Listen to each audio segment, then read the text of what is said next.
Hello, friends. I am Chevee. Welcome to my shed. How are you today? How's life in your world? How's things where you are? I hope it's all fantastic and wonderful. Everything here is good. I've inadvertently clamped myself into a corner, so I had to kind of, whatever.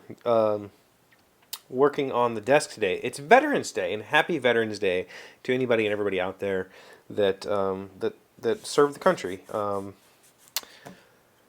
Thank you. Thank you for your service. Thank you for your efforts.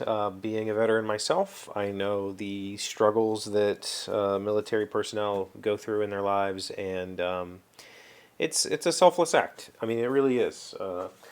I say that, but I think for me, it was a selfish act. To be honest, I I grew up in a controlling household, and I lacked a whole lot of self-esteem.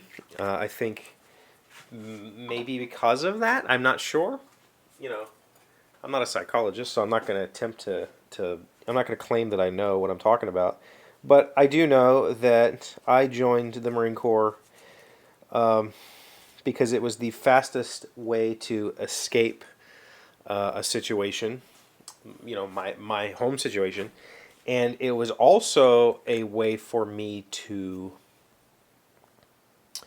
maybe reinvent myself, you know, quite literally reinvent myself. I think that's something that everybody dreamed about one day, just kind of walking away and becoming somebody else, and that's exactly what I did. I just did it, and it was it happened kind of on a whim, but it happened because it needed to happen. And so I'm very proud of the fact that I served. I served in the Marine Corps, which is arguably, I don't know who would argue, but it's the most difficult branch of the standard military services, and it was an extremely challenging part of my life and extremely rewarding at the same time because I got to, like I just said, I got to reinvent myself. I got to become somebody new.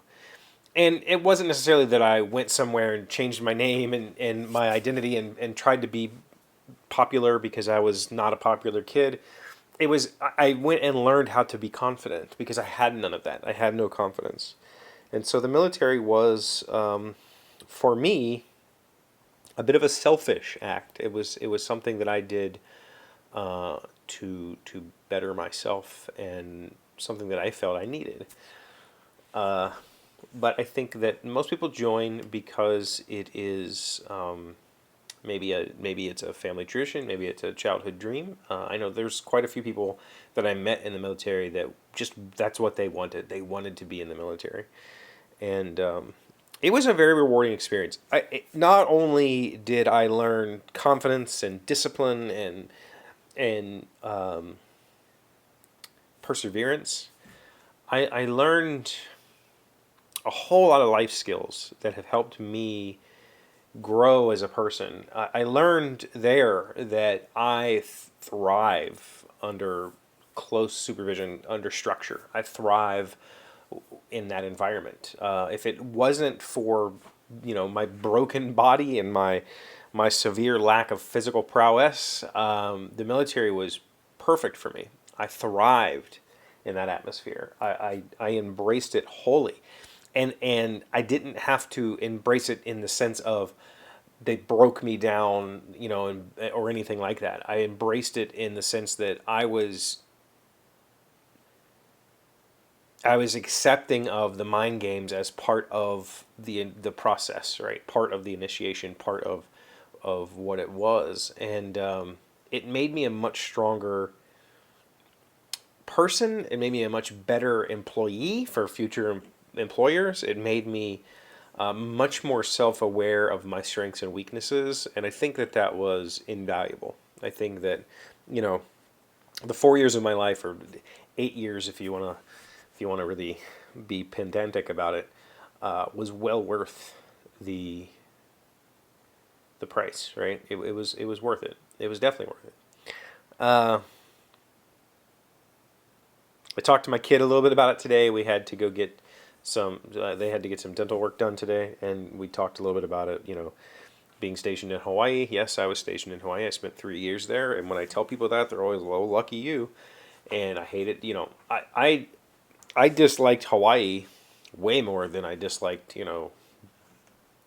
the rigorous physical and strenuous mental activities I had to go through every day. Hawaii was not a great place to live. I would never live there again. You couldn't pay me to live there. I would go visit for sure, but I don't want to live there. But I consider all of that. I missed college because of the military. I shouldn't say that. I missed college. It was a choice to miss college because I knew that I was not college material, and that I'm much better at self-learning than being taught. And if I was going to go to college and learn computer programming, I knew that I could teach myself computer programming. I already had. Like, I've been doing it since I was 8 years old. So I didn't need to go to college for that, and I wasn't going to go to college for that. So there's basically I talked to all of my friends went to college. Everybody else in my life went to college, and had they have all those college stories to tell that I don't have, right?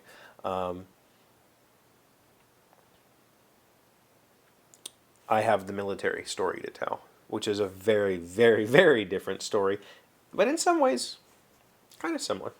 So, again, all I really wanted to say today was thank you to everybody who served. I really appreciate whatever reason it was that you chose to serve, because I think that there's different reasons for everybody. So thank you. Hope you had a great day today. Hopefully you had the day off, if nothing else. I hope that you have, a great rest of the year. So, thank you for being here as always. Thank you for liking, commenting, subscribing, being amazing friends, wonderful people. I really appreciate you. And I'll see you again tomorrow. Today's word you should know to sound smart is inexorable. It's an adjective meaning inevitable, unavoidable, relentless, persistent, unstoppable. I know enough to know that most of the visible signs of aging are the result of the inexorable victory of gravity over the tissue. Isaac Asimov, Russian-born American author and biochemist. Inexorable. Inexorable.